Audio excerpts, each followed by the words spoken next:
Welcome to Marney Reid Presents Connect to Develop, where we provide insight from healthcare leaders on the hottest topics and trends. Well, hello everyone. I am really excited about both our topic and our guests today.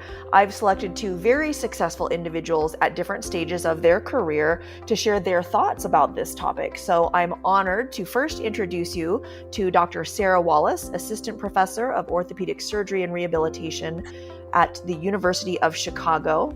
Hi, Sara. Hey, Marnie. Thanks for having me. And Dr. Richard Yoon, Director of Orthopedic Research and the Trauma and Adult Reconstruction Fellowship for the Department of Orthopedic Surgery at Robert Wood Johnson Barnabas Health. Hey, Rich. Hey, Marnie. How's it going? It's great. Well, today's topic, folks, is discussing career development, goal setting, and how to keep momentum going once you've achieved success. So when I say topic, I really mean topics. So can you both start with sharing what your goals were back when you began medical school? We're going to start with Sara and then go to Rich. When I began medical school, I sort of had come from a non-traditional pathway. My undergraduate major had been in religion and philosophy, and I moved on to pursue more of a science or STEM field in graduate school. I completed my master's in public health immediately prior to starting medical school and had the vision in my mind that I would go into infectious disease and work at the CDC. And that turned out not to be the best fit for me. I really was hoping to work to improve the healthcare system at that higher systems level, but discovered that I was really terrible in microbiology and really did not enjoy rounding and talking about antibiotics and medical management of patients. So my goal then became to find a field within medicine where I could be just as impactful, but I really wanted to find something that would allow me the satisfaction of a hard day's work, and I wanted to be able to solve a technical problem and feel like I had used some element of creativity by the end of my day. And I discovered that I really was best suited for something like orthopedic surgery. So I made it my goal at that point to learn everything I could about surgery, get the best USMLE step scores that I possibly could, and I stuck with the mentors that I found along the way. I think I really relied on my mentors from medical school and trusted in them for guidance on how to mesh into a residency program and how to be successful in the match process. And in medical school, honestly, I wasn't really thinking much beyond the match and achieving that residency spot. I agree with you. When I started, my goal was primarily not to fail again. And what I mean by that was I was more traditional. I was a biochemistry major as an undergrad. I didn't get into med school the first time. I remember the day I pulled 7 rejection letters out of my mailbox at once, and that was an eye-opening experience for me. And my mentor at the time, who, rest in peace, she died from complications from dedifferentiated liposarcoma, which back then I had no idea what it was. I still don't, but we learned a little bit more about it during residency. She basically looked at me in the eye, knew who I was, and said, if you really want this, you got to learn how to work. I did a 2-year research fellowship at the Hip and Knee Center at Columbia. That's when I fell in love with orthopedics. And that's when I really saw what residents did firsthand, how med students were on their sub-internships and how dedicated and how hard you had to work in order to get to that level. So when I started med school, it was just literally, I just didn't want to screw it up, and I just wanted a match. I love both of those pathways, and quite frankly, it's very humbling, especially knowing who and where you are now, Rich, to hear that you failed at something. So learn something every day. Sara, you mentioned mentors and the role that they played in medical school. Can you go a little bit more into that? And can you tell me what a mentor meant to you back then and where you are now and the mentors that you have now and then the mentoring you do now? What role that you now think mentors play that you would like mentees or proposed mentees out there to know? I think that mentorship can be, of course, both formal and informal, but regardless of what that mentorship looks like, it's certainly something that cannot be overemphasized. I think for me, mentors have helped me to see myself and my career from different perspectives, from sort of an outside perspective in, And they've helped me to really outline goals that I probably never would have even considered if it weren't for that mentor's experience or insight into the process that I was going through or the stage of my career that I was at. So in medical school, I had mentors who were medical students a year or two ahead of me, and mentors who were fellows at the time or residents at the time who gave me very pointed feedback, very specific advice about how to navigate that match process and how to really be successful in a very clear-cut application process that was, getting into a residency program. I think as time went on and my career evolved and I became a resident and then a fellow and now in practice, I think mentorship looks different. I think that along the way, the best mentors for me were the ones who asked me the questions that led me to say, oh, gee, I never really thought of that. I didn't know that was even a thing, and there's mentors that really challenge you to see something new about yourself or about your path that you would have never even considered.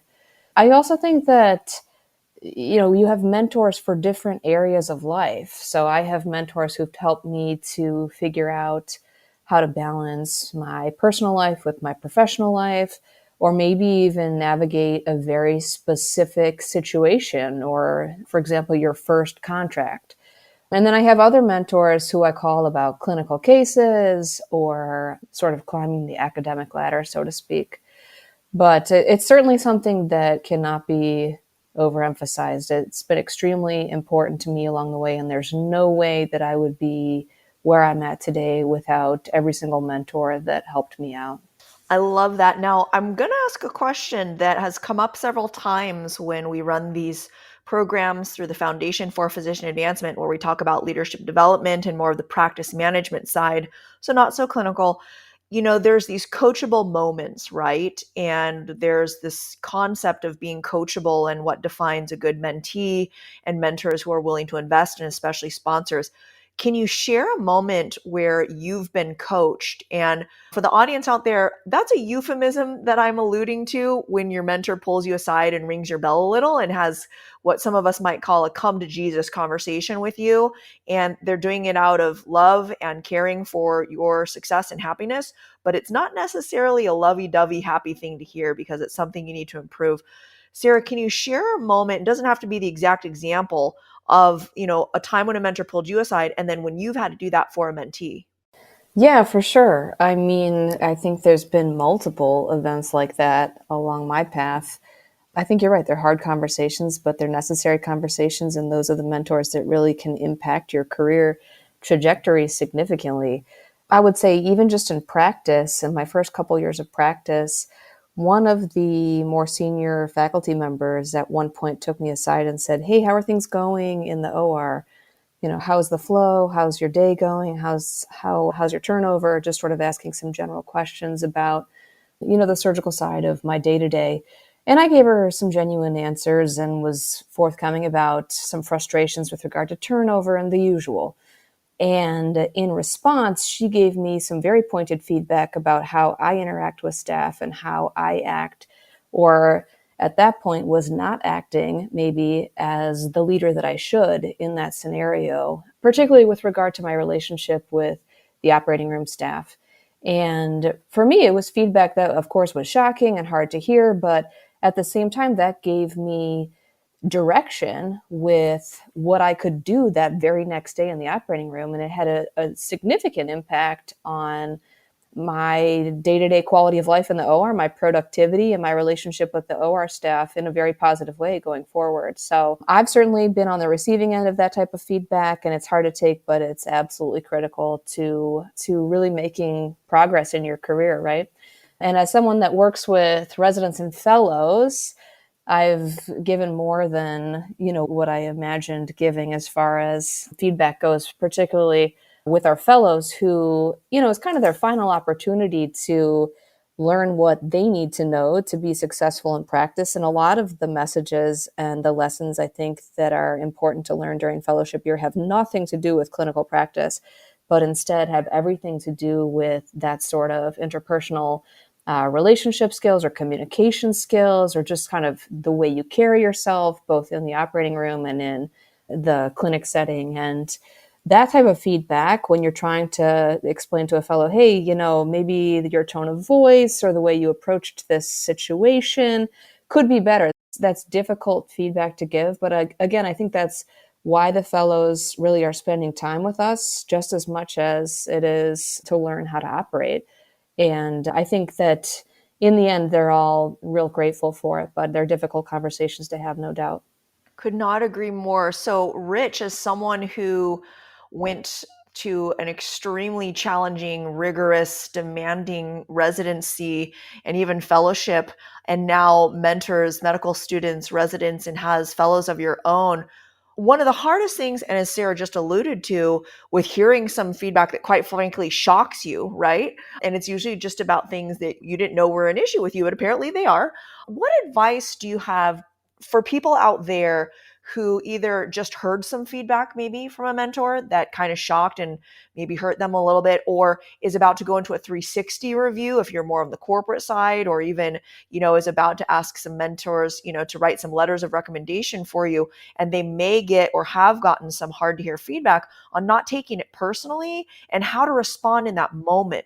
Yeah, I mean, I agree with everything Sarah said. A lot of the stuff she said towards the end, I think, really hits home. In terms of being a mentor, I think it goes hand in with being a role model. How you interact with staff, how you kind of lead the way is really important, because those are indirect ways where your trainees can learn how to kind of win in the OR, not only during the case, but obviously getting things done and having your team help you and get you better. Along those lines, and you alluded to this earlier, you made it sound like I don't fail anymore. I fail plenty of times now. I fail daily. I'm ready to fail. I just know how to pick myself up. Humility is a big part of this game. Once you become an attending, it's extremely humbling and stressful. Everyone has complications. You have to understand how to deal with them, how to have those difficult conversations with patients as well. And if your trainees see you do that, I think it's important to know. And admitting when you're wrong, being a role model in that regard, I think hopefully creates a good environment for your trainees to see where you're building a better team and getting better. The most average person, and most people are okay with being average. They're okay with going back to the norm and just kind of surviving. As surgeons, we're all type A. Hopefully, we're trying to get better every day. But when it comes to those difficult situations, I think number one, it's important to show them yourself. When you make a mistake, humility is huge in our game. And if you do want to be great, and I'm one of those people who does want to be great, I think that you have to show the humility enough to show that, yes, number one, I will admit when I'm wrong, and I will admit when I've failed. I will apologize when the time comes. When you lose your patience, you have to make sure that you own up to it and make sure that the culture is correct afterwards. And after that, it's just about being better. The introspective that you have to take a hard look in the mirror and make sure that you're improving in every aspect of your job, whether it's, with the knife or without the knife, is really important to not only being a good mentor, but setting a good example as a role model. One of my favorite mentors, still a mentor to today, Jeremy, always said, lead from the front. And he definitely exemplified that. So I love that that's something that you show your trainees day after day. Talk about what it looks like to adjust your goals as big life events happen. I think one of the first things you realize is that your capacity and the size of your pie is finite. It is not infinite. That's important for several reasons. Number one, at work, you have to realize when to say no, because doing a half-assed job is just as bad as doing a poor job. If you're going to say something and agree to something, you have to be timely, you have to be punctual, you have to do it in the right way. So understanding and knowing how big your capacity is really important. And for me, that really changed as I went into practice. I did a long distance relationship for 6 years before we actually got married and moved in together.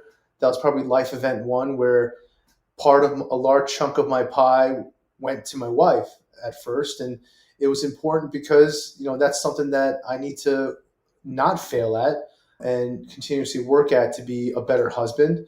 Certainly having kids, and the pandemic was difficult because as a trauma surgeon, I wasn't shut down. My partner and I, a lot of the other hospitals around us were on divert.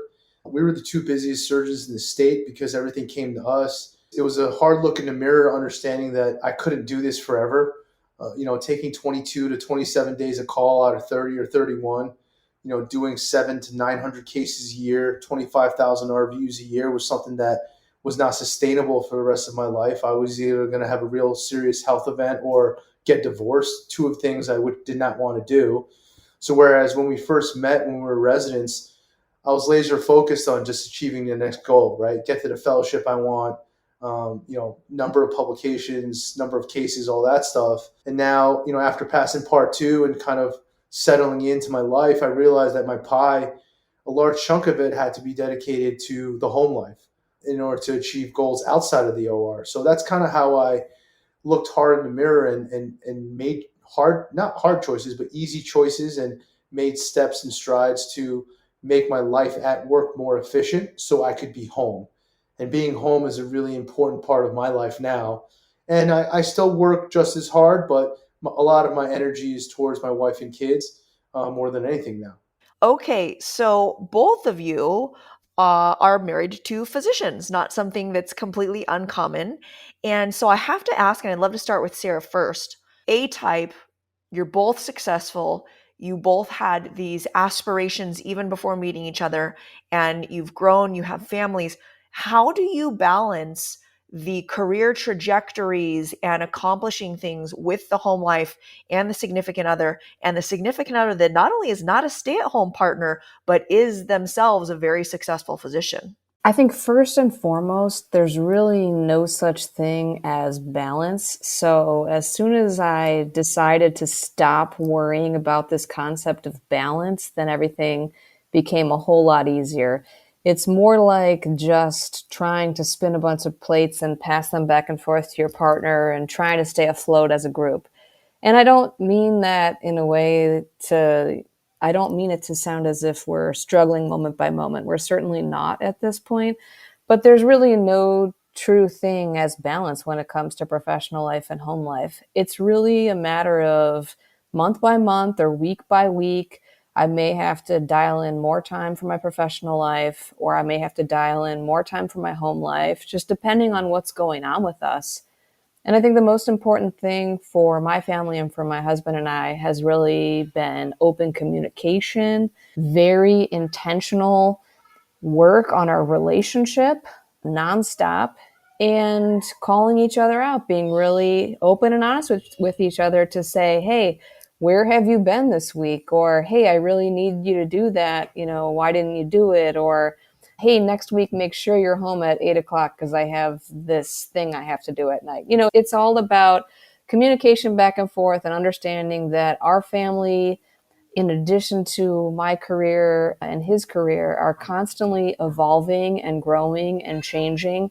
And I think just having that continual dialogue and respect back and forth with one another is what is critical. And honestly, I can't even imagine being in a partnership with someone who's not another physician, because to me, from my perspective, it just seems like it would be almost impossible because the lifestyle, they don't know. Exactly right. So it works for us, but it's certainly not easy. And I doubt that anyone's relationship and family life is really easy to balance with any career. It's funny you say that. I have a junior Seton Hall college student who just started shadowing in the office, and she asked me, she's like, "How do you do work-life balance?" I stopped. I looked at her. I was like, "It doesn't exist. Like, I don't know who's telling you what it is. Maybe you got to work at Google. I don't know. But if you want to be a doctor, this is a 24/7 job. There's no such thing as work-life balance. You work and you try and balance your life so that you try and win on the home side." I totally agree with you. I can't imagine not being married to a surgeon. My wife's a hand surgeon. Open communication, and there will be fights. There will be, arguments and things like that. But we all have the same goal in terms of, getting to the other side unscathed. I 100% agree with you. It's one of these things where I think that communication path is really, really important. About 2.5 years ago, my wife really expressed her interest in ramping back up into academics. She wanted to, get more involved in societies, more involved in, her teaching and things like that. And we made a collective goal to understand that I was going to say no to more things, which I was totally okay with. And, part of my job was to support her in that role, understanding that, knowing that when she's going to ASSH in September in a few weeks, like I'm not doing a lot of stuff that week at night because I got the kids all week. And I want her to be there from Tuesday to Saturday to network and to do all the little things that you have to do to get that next step. And I'm proud of her. I want her to do it because she wants to do it. And just like you said, Sarah, there's no such thing as balance. There's just, I don't want to say it's like survival, but I can't imagine not being married to a physician because she certainly calls me on my BS when it comes up.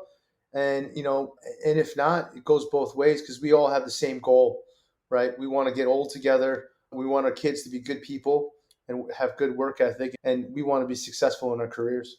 So, in the corporate world, there is official goal setting times. You jump onto these super fun, easy to navigate, that's super sarcasm right there, software applications, and you give yourself a review. Your manager is giving you a review on the back end, and you write down, where you think you landed with the goals from this year and what goals you want to set for next one. As physicians, what does goal setting look like to you now? And what do you recommend to any other healthcare professional along the way for their goal setting? So I would say thus far in my career, I have tried to be very intentional with goal setting, but I think the big caveat is that I've learned that it's not a failure when your goals need to be modified or adjusted or completely canceled over time as maybe your environment changes or your home life changes or your practice situation changes. So I think for that reason, I've found it useful to have both small goals or maybe short-term goals, you could say, and then large goals. And that is both professionally and personally. So my first couple years in practice, my goals primarily revolved around clinical productivity, building a program, increasing my volume, becoming active at a society level. And I didn't even necessarily think about financial goals or family goals or kind of goals for my own personal health.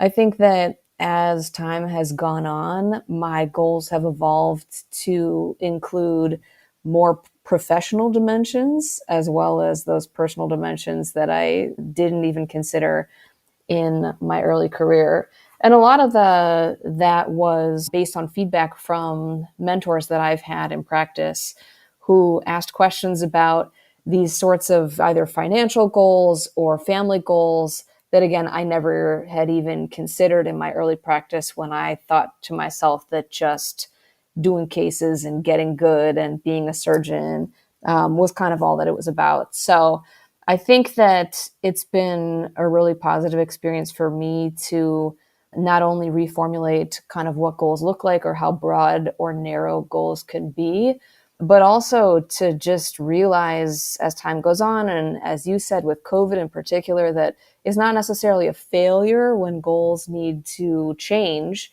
throughout the course. And I've really kind of learned to roll with those punches. And I think that it's been a huge win for my mental health and our family life, having that sort of flexibility. I love that. You've both hinted on this, and I want to clarify for the listeners out there that are early on in your career that there's a time where you need to scale back, ramp down, and learn to say no. However, you can't do that the first few years of your career, your practice, or anything if you have big aspirations of any sort. So, Rich, can you take the topic of when do you get to a point in your career where you want to be successful, both short term and long term? You don't want to kind of, dip to the side and be forgotten along, the way. When do you know that you're at a point where you can start to say no, knowing that the offers and asks are still going to come? I think, I think it's different for everybody. I think my goals for my career academically might not align with some folks who might go into private practice or might not want to be as active academically as I am. And that's okay. I think for me, the evolution has, like Sarah alluded to, personal health is a big thing. I'm on 3 blood pressure meds now. That was a big wake up call. My wife was pregnant with my first kid, and she's like, "Can you just not make sure you don't die on me anytime soon?"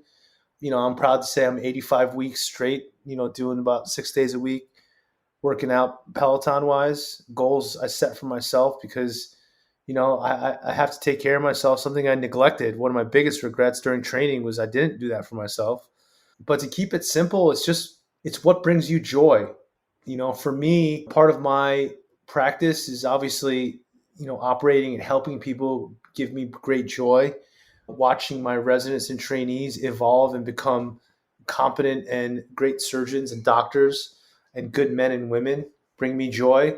Helping my partners grow their academic lives and partners bring me joy. Helping my wife grow her academic career bring me joy. For me, it's a very simple thing as to say no when you know that it's something that you're stretching for. Say no when you know that it's not going to be something that if it's going to be something you might regret later and not bring you joy, then it's something that you got to say no to. I don't think it's too early or too late to say no, but you always have to do the right thing. I think, when it comes to patients and helping out your partners, that's something that never really changes. I'll always make myself available to help my partners with any case or anyone who contacts me about advice about a case around the country. I always make myself available, but it's an ongoing evolution. And for me right now, it's one of these things where I want to see other people succeed, and I want to see other people kind of win in their lives, inside and outside of practice. And that's where I am in my career, almost 8 years in. And that's really where I decide, where I'm going to spend my time. Time's the only thing you can't buy.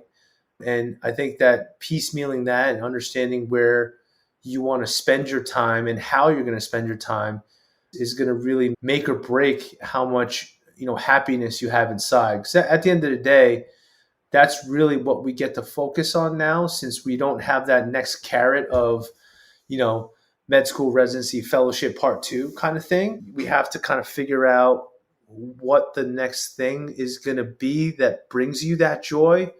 And for me, I realized it's watching others succeed that I have a hand in. And that's where I'm really focused now. And I'm sure if you talk to me 10 years from now, it's definitely going to change.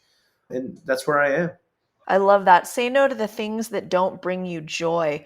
So, to wrap this up, I would like to ask each of you to both talk about any resources or even soft skills specifically that you think anyone out there who wants to achieve goals or become a better leader needs to acquire.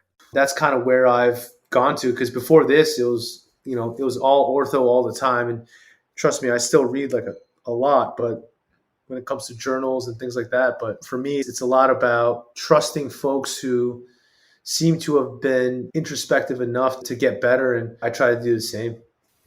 I can definitely second the recommendation for podcasts as an effective use of your time as you're driving from site to site.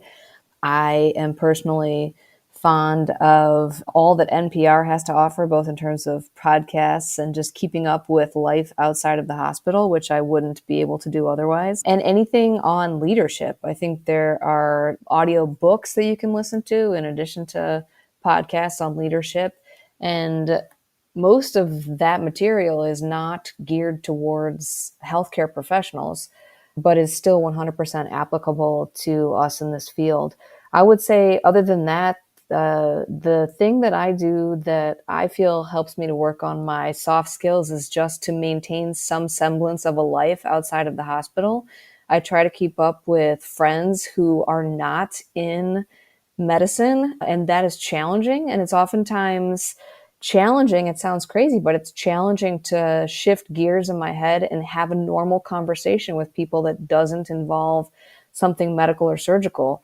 But I think for me, that makes a huge difference in terms of balancing my mental health and working on some of the skills that you can use in your professional life, in addition to talking with patients and any sort of communication type skills or relationship type skills that you can build will certainly help you climb that career ladder, in addition to helping you relate to patients on a day-to-day basis and your staff on a day-to-day basis. Well, thank you again, Sarah and Rich. This has been absolutely amazing. If you want to learn more about Dr. Sara Wallace and Dr. Rich Yoon, please check out their bios in the show notes. Thank you both. Thanks, Marnie. It's been fun. Thanks, Marnie. Thanks for listening to Connect to Develop. You can find more interviews and Marnie's Minutes on my YouTube channel at Marney Reid Presents.